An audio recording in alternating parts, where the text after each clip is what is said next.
serve. Delicious. Cook, Serve, Delicious 2 is finally here. I've been looking forward to this one for a long time, and the developer was kind enough to provide me with a key to review the game. And review the game I shall. This game is the sequel to the very popular Cook, Serve, Delicious, and since a lot of the people playing the sequel were also fans of the first one, it's important to acknowledge the differences between the two games. So before we even get into the sequel, let's quickly go over the first Cook, Serve, Delicious game so we have a basis for comparison. In Cook, Serve, Delicious, you start off with basically nothing.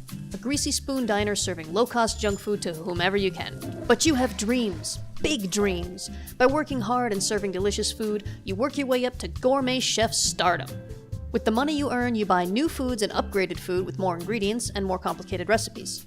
You also upgrade the restaurant itself, buying new equipment like a trash compactor, things to keep your customers busy so they'll be patient for longer, and of course, the fancy toilet that doesn't clog as often. For some reason, you seem to be the only person working in your restaurant, so anything that makes the chores easier or less frequent is a major bonus. As you gain stars, your restaurant gets fancier, as do both your food and your clientele, and you unlock side activities like catering events, cooking competitions, and even the mysterious Hungry Games, where you have to prove your skills by cooking every recipe for a given food item without a single mistake.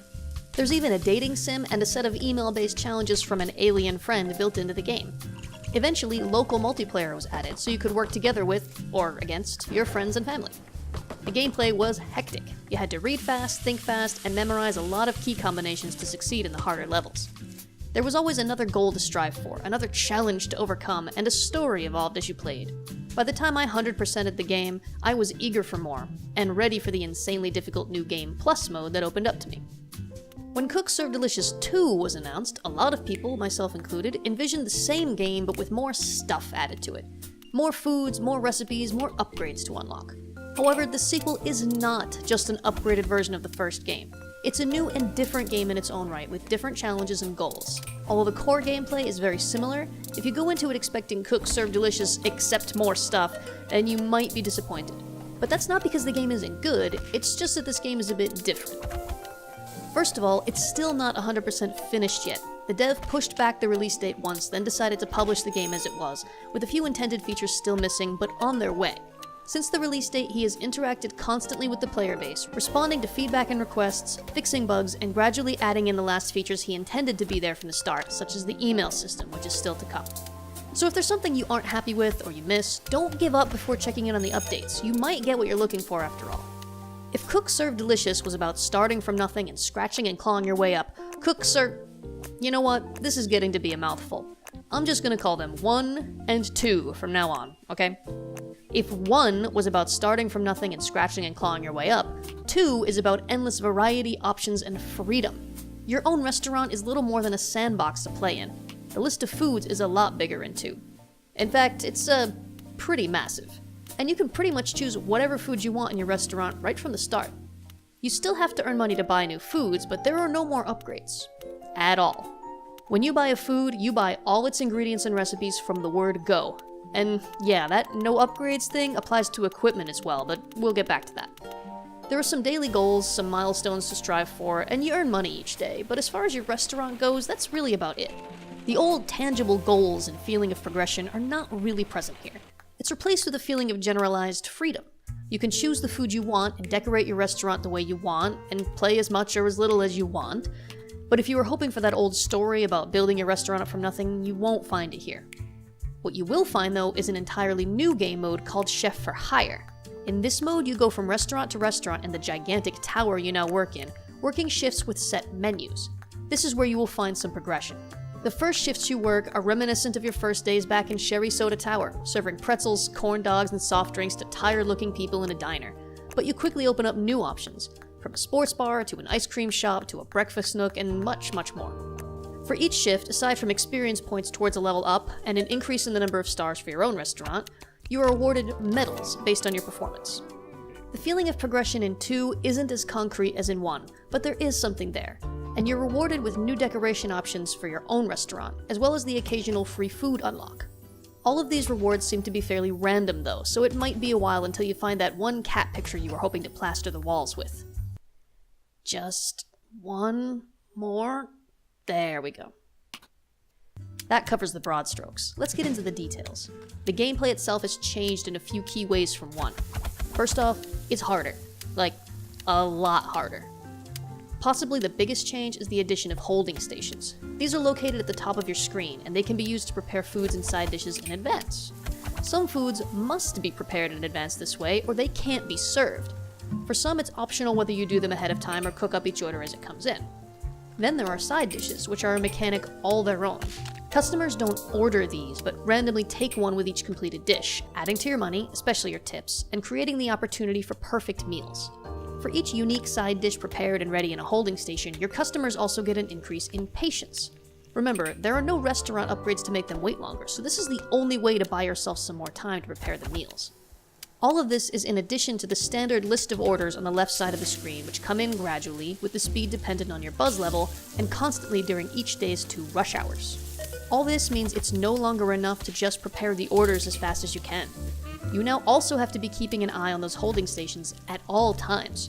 If you run out of a holding station mandatory item in the middle of rush hour, you have to drop everything to cook it right away, lest a whole slew of customers storm out angry. And woe betide you if you run out of side dishes during rush hour. Oh no! On top of all that, you also have to deal with chores, of course, and remember, there's no way to make these any easier. This is one of the things a lot of people are most disappointed in, and I was too, at first. As I've had time to think it over though, I've decided I like this system better. Sure, the chores make the game more difficult, and they can't be bribed with a selection of side dishes to make them more patient either, so get them done quick. But in 1, the ability to reduce the impact of chores actually made the game easier over time, and that doesn't really make sense. In 2, in order to progress into the more difficult parts of the game, you just have to, well, get better at it. The chores can almost all be done very quickly, with the exception of the washing machine of doom.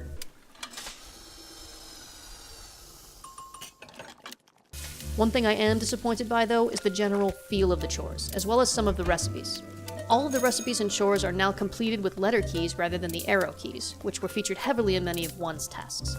Players of 1 will smile and think fondly of the smack of preparing the fish, cringe at the memory of tapping the up key to pop the cork out of a bottle of wine, and, of course, the back and forth swiping that came with washing the dishes, which in 2 has been replaced with, well,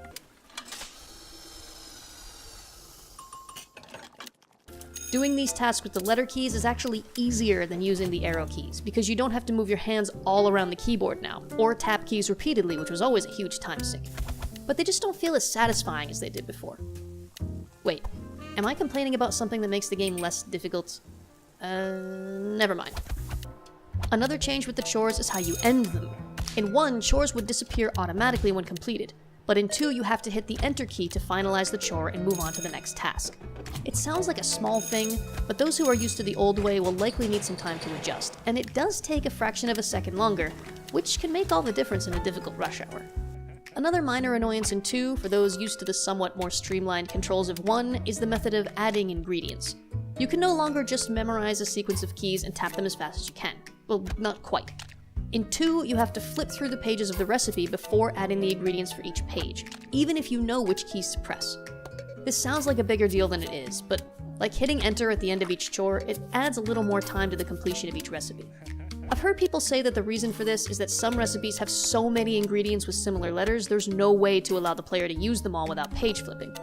I haven't come across any recipes of that level of complexity yet, but given how many different foods there are and how complex some of them can get, it seems like it may be possible. It's just another keystroke to keep in mind. Overall, 2 is certainly more difficult. In 1, it was possible to get into a rhythm, memorize the recipes, upgrade all your equipment, and 100% the game using the easiest combination of recipes in your kitchen. In 2, however, you really need to train up and get very, very good at every aspect of the game in order to attain all the possible goals it includes. And I like that. After finishing everything I could possibly finish in 1, in both the PC and Android versions, I was ready for a proper challenge. So there you have it. 2 cook-serve delicious games with different goals and types of content. In the end, I don't think either of them is better or worse. They're both great games, and loads of fun to play. If you're looking for goal-oriented feelings of progression and a visceral feel of really carrying out your tasks, you might enjoy 1 better. If you prefer freedom, sandbox gameplay, and a huge array of options for decorating and managing a restaurant, as well as a steeper difficulty curve, 2 might suit you more. I think a lot of people would prefer something with the progression of 1 but the enormous content of 2, a sort of hybrid between the two games. But for now, you don't have to choose. You can play both of them and appreciate them for what they are. That's what I'll be doing. If you want to see me actually play Cook Serve Delicious 2, I did a 2-hour stream this past Sunday, and you can find the archive video here on my channel. I'll likely be streaming it again this coming Sunday, so check the stream times in the video description. I'd love to see you there. If you think I missed something in this review, please do leave a comment. There's so much to cover, I know there's probably more to say, and your voices matter too.